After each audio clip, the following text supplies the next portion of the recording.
Votre enfant doit passer progressivement d'une reconnaissance perspective des différentes formes géométriques à une reconnaissance fondée sur le recours aux instruments de tracé et de mesure.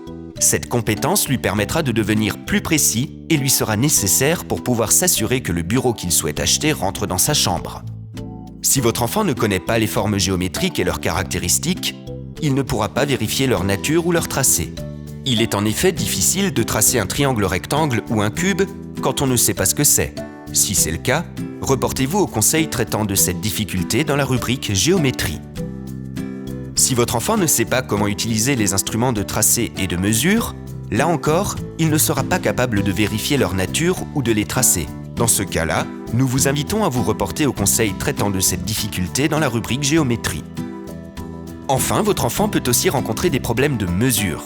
Il ne sait pas vérifier, par exemple, que les deux côtés du triangle ont la même longueur. Dans ce cas, il faut lui expliquer comment on mesure. Présentez-lui des outils réels, règles, équerres, mètres de couturière, mètres ruban de bricolage, et faites-lui constater que sur tous ces différents outils, la graduation fonctionne de la même façon. Le point de départ des graduations de la règle est le 0 et pas le début de la règle.